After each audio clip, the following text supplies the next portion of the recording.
Assalamualaikum warahmatullahi wabarakatuh. Apa khabar murid-murid? Saya harap kamu sihat pada hari ini.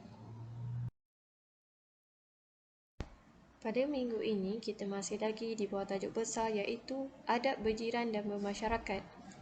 Pada minggu lepas, kita telah belajar mengenai pengertian jiran dan adab-adab berjiran. Mari kita mengingati semula apakah yang telah kita pelajari. Apakah itu pengertian jiran?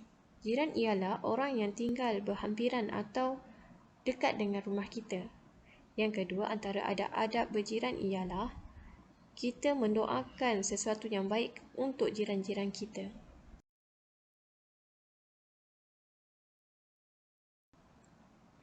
Pada minggu ini, kita akan belajar mengenai cara untuk menjaga hubungan yang baik dengan jiran dan orang tua. Yang kedua, kesan atau akibat apabila beradab dengan jiran dan orang tua. Yang ketiga, kesan atau akibat apabila tidak beradab dengan jiran dan orang tua. Dan yang terakhir ialah perkara-perkara yang menyakiti hati jiran.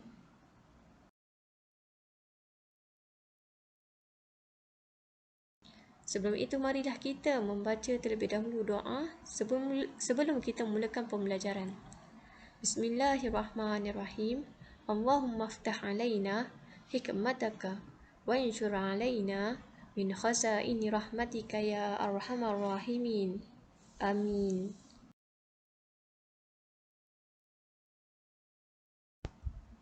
Mari kita lihat bagaimana cara untuk menjaga hubungan yang baik dengan jiran dan orang tua. Yang pertama, kita membawa buah tangan apabila menjarahi mereka, sama ada dalam bentuk makanan atau sesuatu yang lain. Yang kedua, kita menjaga percakapan dan perbuatan dengan baik, iaitu apabila kita bercakap dengan mereka, kita mengibaratkan mereka seperti kita bercakap dengan ahli keluarga kita. Yang ketiga, bersalaman dan mencium tangan bagi sesama mahram. Yang keempat, kita memanggil mereka dengan panggilan yang baik, iaitu kita panggil mereka dengan panggilan yang mereka sukai, dan insya-Allah mereka akan memanggil kita dengan panggilan yang kita sukai juga.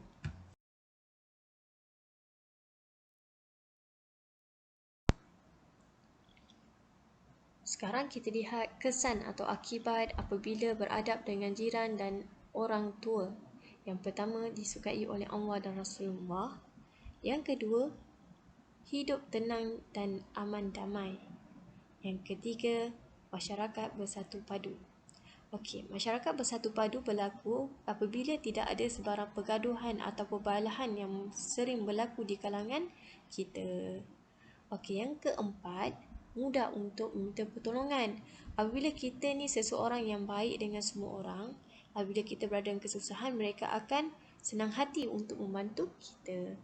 Yang kelima, menghubungkan silaturahim di antara mereka, iaitu hubungan silaturahim kita akan menjadi semakin kuat dan mereka ataupun kita akan menjadi saling menyayangi di antara satu sama lain.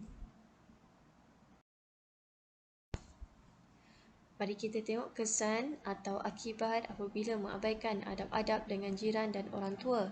Yang pertama, kita akan dibenci oleh Allah dan Rasulullah kerana kita melakukan sesuatu yang tidak baik kepada jiran-jiran kita atau kepada orang lain. Yang kedua, jiwa tidak tenang.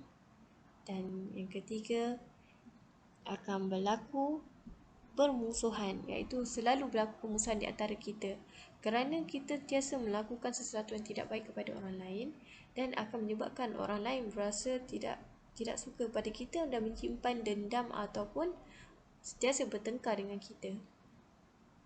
Yang keempat, sukar untuk meminta pertolongan.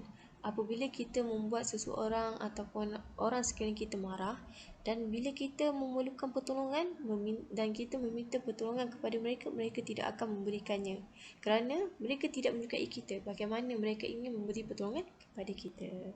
Okey, yang kelima, masyarakat berpecah belah. Masyarakat berpecah belah macam saya cakap tadi, sesuatu masyarakat berpecah belah atau tidak berpecah belah adalah berpunca daripada hubungan kita dengan orang sekeliling kita. Kalau kita baik dengan orang sekeliling kita, orang sekeliling kita akan baik dengan kita. Tapi kalau kita melakukan sesuatu yang tidak baik kepada mereka, kita akan selalu bergaduh dengan mereka, maka akan menyebabkan kita tidak bersatu dan akan berpecah belah di antara satu sama lain.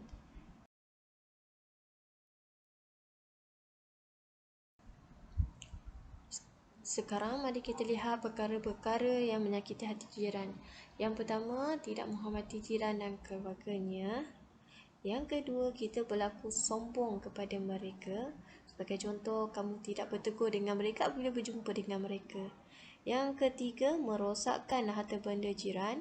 Sebagai contoh, awak cabut pokok yang diorang tanam ataupun awak merosakkan pilih rumah diorang, iaitu pipe rumah diorang. Yang keempat, membuang sampah di sekitar halaman rumah jiran. Ada tong sampah tapi awak buang dalam tong sampah rumah jiran, bukan kat tong sampah rumah awak. Tu salah satu awak buang sampah di rumah mereka. Yang seterusnya, berbuat bising tanpa menghiraukan jiran. Kamu pakai mikrofon, nyanyi kat mikrofon kuat-kuat dan tak fikir pun mengganggu jiran ataupun tidak. Kesimpulan yang kita dapat ialah kita hendaklah menjaga hubungan baik sesama manusia, sama ada orang yang sama usia dengan kita atau yang lebih tua dari kita.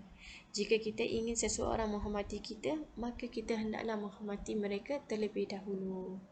Okeylah murid-murid, setakat ini saja pelajaran kita hari ini. Saya harap kamu dapat mengamalkannya dalam kehidupan seharian kamu, apa yang telah kita pelajari. Terima kasih. Assalamualaikum.